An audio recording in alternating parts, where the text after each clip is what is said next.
Ghostrunner 2 is a sequel to the original Ghostrunner, released in 2020. It is an immersive action game that features fast-paced combat, parkour, and cyberpunk aesthetics.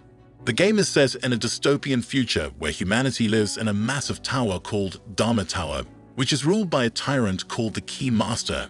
You control a cyber-enhanced warrior called Jack, who is one of the few survivors of a rebellion against the Key Master.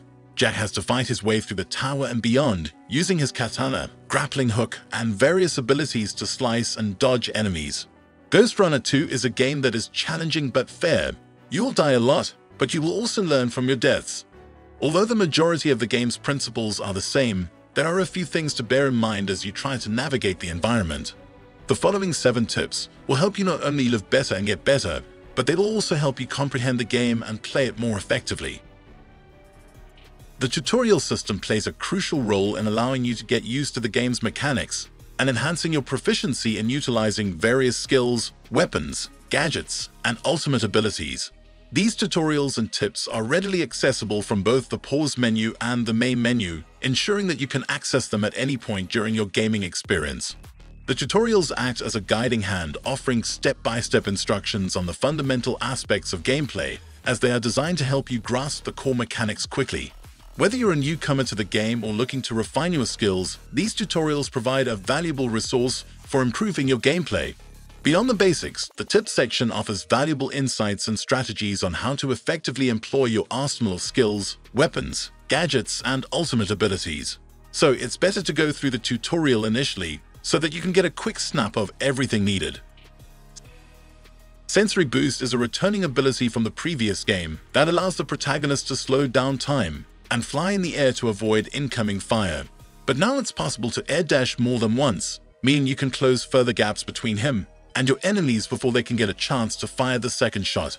The energy meter that regulates how many dashes you get doubles as a block gauge, a new feature that gives you another way to keep yourself safe from average melee and range attacks. Tempest, a forced blast-like attack, is also returning from the previous game. Another powerful ability is the shuriken that produces electrical ninja stars, which are very effective in both far and close-range attacks. Ghostrunner 2 offers more defensive options. There's a block meter now, but it drains energy, leaving you on the back foot. Timing the block button at the right time allows countering and executing an enemy, which is great for disposing cybernetic shinobis. Ghostrunner 2 introduces new weapons and gadgets that you can use in addition to your katana. You can equip one weapon and one gadget at a time and switch them at any time during the game. Some of the weapons are the shuriken, the kunai, a dagger that can pierce through shields and armor, and the plasma rifle, a gun that fires charged shots that explode on impact. While some of the gadgets are the Tempest, the Gap Jammer, a device that disables enemy electronics and shields, and the Blink, a device that lets you teleport short distance. So it's better to get familiar to these weapons so that you can use them as per your playstyle. It's important to note that Ghostrunner 2 is not a typical hack-and-slash game, just like its predecessor. To succeed, you must be creative with your attack combinations. In the previous installment, you could explode barrels for maximum damage. Additionally, you can use Tempest to shove enemies into or off obstacles or move platforms to open up pathways. Shuriken is also a very useful attack for controlling the crowd by triggering environmental hazards or stunning bad guys. Both Tempest and Shuriken can also be used to solve minor puzzles. These puzzles require you to push objects around and hit switches to turn off laser grids and more. They're not too challenging, but they offer a much-needed break between combat. Ghostrunner 2 has a variety of enemies with different weapons, abilities, and tactics. Some are aggressive, defensive, mobile, or stealthy. So you'll need to adapt your strategy and approach based on the enemy type and behavior. Therefore, diversifying your game plan can be very helpful. In the game, you have the option to take alternative routes and approach situations differently. Destructible walls have been added to the game, which can lead to alternate routes or secrets. This is an effective tactic as it gives you the element of surprise against your enemies. You can explore for a ventilation shaft and attack from the side, or choose to fight. The environments are large and offer rails to grind on, jump pads to propel off, and more, providing various ways to eliminate enemies and move forward. However, be very careful as enemies will react if necessary and try to kill you. Pay attention to environmental hazards as well. The game has many dangers besides enemies, including traps, obstacles, and hazards that can instantly kill you or hinder your progress.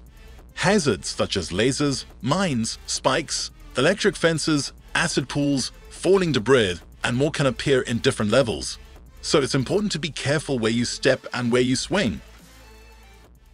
The cyber void can be challenging to navigate, and taking out all the enemies on a level without causing a critical failure can be a hectic task. Unlike most other action-adventure games, players can't save their progress at will. New players will find this particularly frustrating since clearing a level in one go can be nigh impossible. Thankfully, there are plenty of checkpoints spread throughout the game. If killed, players can restart their mission from the last checkpoint. But be aware that reaching checkpoints doesn't mean the game will load from that location after being closed. This only applies after death. When closed and then reopened, the game restarts from the beginning of a level. Thus, you should finish their current level before taking a break. The dialogue system in Ghostrunner 2 represents a significant evolution from its predecessor, promising a more immersive and interactive storytelling experience. Central to this dialogue system are the characters Zoe and Kira, who serve as both allies and key sources of information for the protagonist Jack. As you progress through the game, you'll find yourself in frequent conversations with Zoe and Kira. They act as your guides, providing essential updates on the ever-evolving situation within the game's world. The depth of these dialogues enables you to form stronger connections with the characters, enhancing the emotional investment in the game's storyline. In addition to the engaging character interactions, Ghostrunner 2 introduces a new base of operations. This base serves as a hub, where you can take a breather between intense action sequences. There will also be NPCs within the base you can engage with to delve more into the narrative. Well, that's all for this video. I hope you enjoyed it so far. If so, then subscribe to the channel and like the video in order to see more gaming content like this in future. Comment down below how was your experience playing it and what video do you need next. I'll see you all in the next video.